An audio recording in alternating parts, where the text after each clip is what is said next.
사랑하고 축복합니다. 오늘 새날을 주신 그 주님을 찬양하며 이 하루가 우리 예수님을 온전히 예배하는 하루가 되시기를 주님의 이름으로 축복합니다. 오늘 말씀은 하나님께 소망을 두십시오 라는 제목으로 말씀을 나누고자 합니다.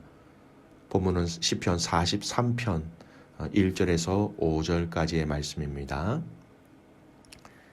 하나님이여 나를 판단하시되 경건하지 아니한 나라에 대하여 내 송사를 변호하시고 간사하고 불의한 자에게서 나를 건지소서. 주는 나의 힘이 되신 하나님이시거늘 어찌하여 나를 버리셨나이까. 내가 어찌하여 원수의 억압으로 말미암아 슬프게 다니나이까. 주의 빛과 주의 진리를 보내시어 나를 인도하시고 주의 거룩한 산과 주께서 계시는 곳에 이르게 하소서. 그런즉 내가 하나님의 제단에 나아가 나의 큰 기쁨의 하나님께 이르리이다. 하나님이여, 나의 하나님이여, 내가 수금으로 주를 찬양하리이다. 내 영혼아, 네가 어찌하여 낙심하며 어찌하여 내 속에서 불안해하는가. 너는 하나님께 소망을 두라. 그가 나타나 도우심으로 말미암아 내 하나님을 여전히 찬송하리로다. 아멘. 오늘 우리가 읽은 시편 43편의 말씀은요, 우리가 참 많이 알고 있는 말씀이지요. 또 이 시편 43편의 특징이 있습니다. 한 두 가지 특징을 먼저 잠깐 말씀드린다면, 시편 43편은 시편이 총 5권으로 묶어져 있는데요. 이 43편은 두 번째 권, 즉 시편 제2권의 첫 시편이 바로 이 시편 43편이 되기도 합니다. 그리고 또 다른 특징이 하나 있다면, 어제 우리가 묵상한 시편 42편의 5절과 또 11절 이 말씀 9절과 우리가 읽은 시편 43편 5절 말씀 9절의 내용이 거의 일치하다라는 특징이 있지요. 5절 말씀 이겁니다. 내 영혼아, 네가 어찌하여 낙심하며 어찌하여 내 속에서 불안해하는가. 너는 하나님께 소망을 두라. 그가 나타나 도우심으로 말미암아 내 하나님을 여전히 찬송하리로다. 여러분, 오늘 이 시편 43편의 말씀은 믿음의 성도가 이 땅에 살아가는 중에 경험하게 될 위기와 어려움을 어떻게 헤쳐나가야 하는지를 말씀을 통해서 우리에게 알려주시는 시편이 되기도 합니다. 자, 오늘 이 시편 43편을 좀 더 알기 위해서 이 시편 43편의 지은이 이 기자의 상황에 대해서 조금 살펴보도록 하겠습니다. 그 상황을 알 수 있는 구절이 1절 말씀이지요.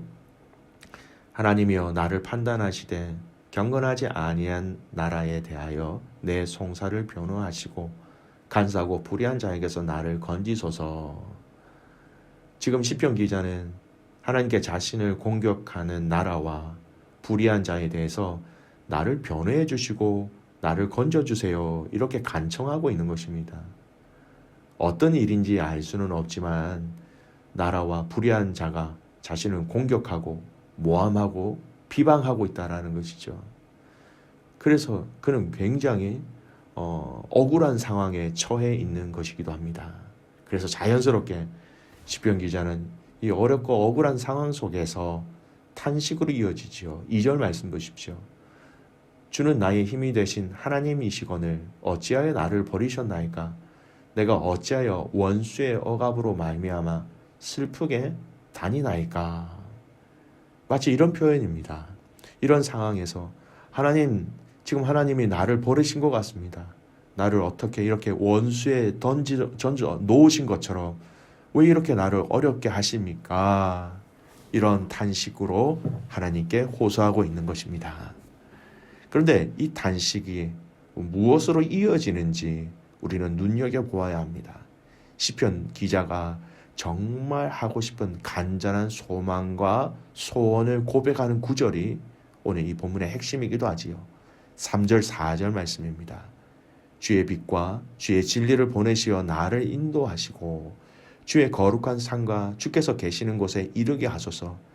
그런즉 내가 하나님의 제단에 나아가 나의 큰 기쁨에 하나님께 이르리이다. 하나님이여 나의 하나님이여 내가 수금으로 주를 찬양하리이다.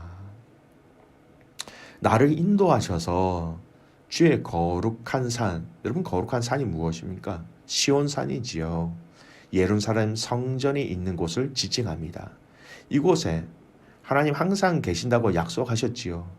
이 항상 계시는 주님이 계시는 이곳에 나를 이끌어 주십시오. 나를 이르게 하여 주십시오.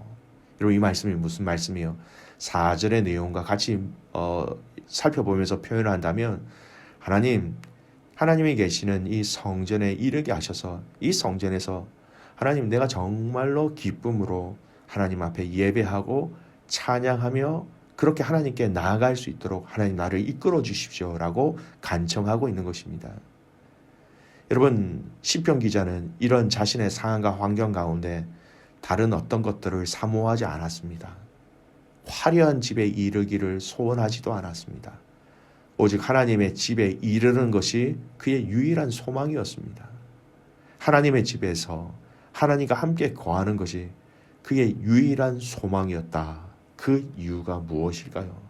바로 이 하나님 안에 진정한 평화와 안식과 복이 있기 때문이었습니다.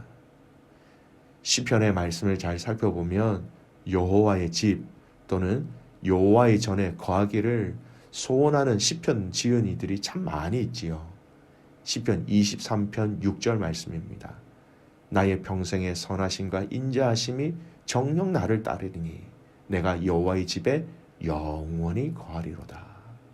나는 여호와의 집에 영원히 거하기를 소원합니다.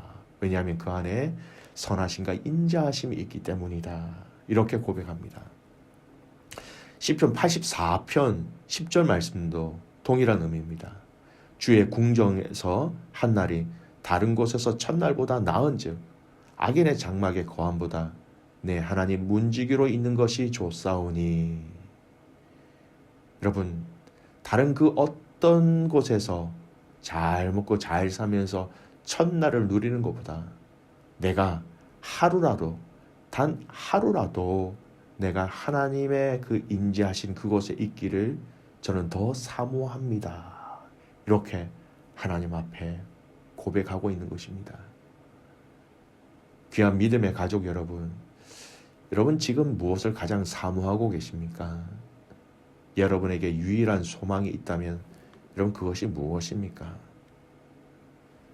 여러분 우리는 하나님의 장막을 사모해야 됩니다. 하나님의 집에서 하나님과 영원히 함께 한다라는 것. 특히 우리는 이 세상이나 이 세상에 있는 것을 사모한 자들이 아니지요. 우리는 이 세상에서 그냥 잠시 왔다 지나가는 나그네 된 자들입니다. 이 세상이나 이 세상의 모든 것들은 진정으로 우리에게 만족을 주지 못하지요. 이 세상은 오히려 성도들을 낭망하게 하며 낙심하게 하며 불안하게 할 뿐입니다. 조롱과 멸시만을 줄 뿐입니다.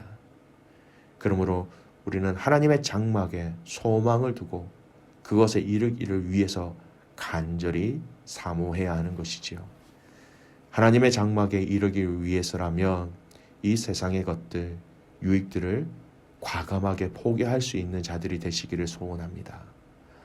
바벨론에서 70년이라는 긴 포로 생활을 하던 이스라엘 백성들은 주의 성산에 이르기를 위하여서 그들이 바벨론에서 쌓은 모든 것을 포기하고 또 결단하여 이스라엘 땅으로 돌아왔습니다. 이는 하나님과 함께하는 것이 바벨론 땅에서 얻은 모든 유익보다 나음을 알았기 때문이지요. 하나님의 장막, 곧 하나님의 계신 그 하나님의 임재, 하나님의 나라만이 우리에게 평안을 주고 만족을 준다라는 것을 기억하시기 바랍니다.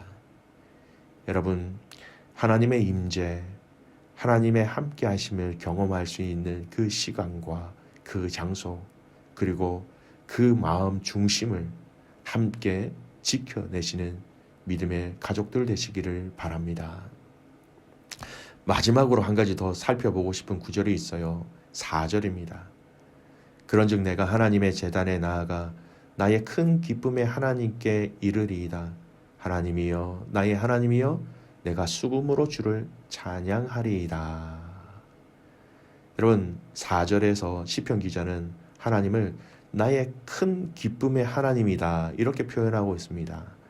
한국말 성경은 이렇게 표현하는데요. 이 원문을 직접 이렇게 의미로 직역을 하면 이 번역은 이렇게 됩니다. 기쁨 중에 기쁨 되시는 하나님, 기쁨 중에 기쁨 되시는 하나님께 이르리이다. 이렇게 고백합니다. 지은이에게는 하나님은 일반적인 하나님이 아니라 기쁨의 하나님. 근데 이 기쁨의 하나님이 더 많은, 더 중요한, 가장 좋은 하나님이다. 이렇게 고백하고 있습니다. 여러분 우리가 이 땅에 살아가면서도 여러 가지 기쁨을 경험하게 되지요. 오랫동안 소원했던 일들이 이루어졌을 때, 병이 치료되어서 회복되어졌을 때, 또 자녀들이 형통하게 되었을 때, 이 땅에 우리가 누리는 여러 가지 기쁨의 종류들이 있습니다. 다양하지요. 하지만 오늘 시편 기자는 그는 하나님이 가장 큰 기쁨입니다. 이렇게 고백하고 있는 것입니다. 하나님이라는 그분 자체가 기쁨 중에 기쁨이 되신다. 여러분 기억하시기 바랍니다. 히브리어는 반복하면 비교급이 되고 3번 반복하면 최상급이 되죠. 그래서 이 기쁨 중에 기쁨이 되시는 하나님이라는 이 표현은요, 다른 어떤 기쁨보다 더 좋은 기쁨이 바로 하나님 당신입니다. 이렇게 고백하고 있는 것입니다. 세상에 재미있고 우리에게 기쁨을 주는 일들을 성경은 부인하지는 않습니다. 하지만 그러한 것들도 재미있고 행복하고 즐겁지만 하나님이야말로 하나님 그 자체로 말미암아 인생의 재미와 행복과 즐거움을 오늘 누리고 있다. 간절히 사모하고 있다. 시편 기자는 그렇게 고백하고 있는 것이지요. 오늘 저와 여러분이 하나님과의 이 만남과 교제를 통하여서 세상의 재미가 아닌 예수님을 믿는 그 재미와 기쁨이 여러분 안에 넘쳐나시기를 간절히 소원합니다. 여러분 우리는 이 기쁨을 알아야 합니다. 우리는 이 기쁨을 맛보아야 합니다. 내 모든 것을 다 드려도 결코 아깝지 않는 그분을 우리가 알아야 한다는 것이죠. 여러분 우리 주님이 여러분에게 얼마나 큰 기쁨이 되십니까? 그분이 없으면 내가 없다라는 것을 인정하십니까? 그분이 없으면 내가 아무것도 아니다라는 것을 여러분 고백하고 계십니까? 그분이 없으면 단 하루를 살아도 내 안에 기쁨이 없다라는 것을 여러분 체험하고 계십니까? 주님을 진심으로 기뻐하는 성도들이 되시길 바랍니다. 그래서 이런 마지막 결심과 결단을 오늘 마지막 구절에서는 이렇게 결단하며 고백하고 있습니다. 5절입니다. 내 영혼아 네가 어찌하여 낙심하며 어찌하여 내 속에서 불안해하는가? 너는 하나님께 소망을 두라. 그가 나타나 도우심으로 말미암아 내 하나님을 여전히 찬송하리로다. 오늘 이 하루 저와 여러분이 주님 안에 있음을 알고 불안을 떨쳐버리고 우리 주님께 소망을 둠으로 말미암아 그 소망 중에 우리와 동행하시고 우리의 기도를 들으시고 우리의 삶을 인도하시는 그 주님을 체험하며 또 오늘 이 하루가 영원히 주님을 송축하는 복된 날 되시기를 주님의 이름으로 축복합니다. 아멘. 기도하겠습니다. 살아계신 아버지 하나님, 감사와 찬송과 영광을 주님께 올려드립니다. 우리의 소망이 주님께 있음을 고백합니다. 우리의 간절한 그 소망 그 자체가 주님께 있음을 알게 하시고 그 소망을 간절히 사모하며 바라보며 따라가는 우리의 삶이 되게 하여 주시옵소서. 하나님, 이 세상에서 우리가 주님과 함께 한다는 것이 얼마나 큰 복인지 알게 하여 주십시오. 내가 여호와의 집에 영원히 거하리로다. 그 주님의 그 성전에서 문지기로서 하루로 살아가는 것이 다른 궁정에서 첫날보다 낫다라고 얘기한 그 시편의 고백처럼 우리도 주님과 함께함을 가장 소망을 두고 가장 간절히 사모하는 삶이 되게 하여 주시옵소서. 하나님 아버지, 또한 간절히 소원하기는 하나님 당신 그 자체를 기쁨 중에 가장 큰 기쁨으로 저희들이 알고 맛보며 경험케 하여 주시옵소서. 세상에 많은 기쁨의 종류들이 있지만 그 모든 기쁨보다 가장 중요하고 가장 그 본질적인 기쁨이 우리 안에 회복되어지게 하여 주시고, 주님의 함께함이 나에게 얼마나 큰 기쁨이 되는지 오늘 우리의 말과 우리의 삶을 통하여 돌아보는 귀한 성도들 되게 하여 주시옵소서. 하나님, 세상의 것이 우리의 기쁨을 빼앗아가지 않기를 소원합니다. 세상의 것이 주님을 향한 우리의 그 기쁨의 마음들을 빼앗아가지 않게 하나님 도와주시옵소서. 그 주님을 사랑함이 우리의 소망이 되게 하시고 주님을 기뻐하는 것이 우리의 소망이 되게 하여 주셔서 우리 입술에 주님 때문에 찬송과 찬양이 끊어지지 않도록 인도하여 주시옵소서. 오늘 하루 우리의 삶이 그렇게 살아가기를 간절히 소원하고 살아서 역사하시는 예수님의 이름으로 감사하며 기도드리옵나이다. 아멘.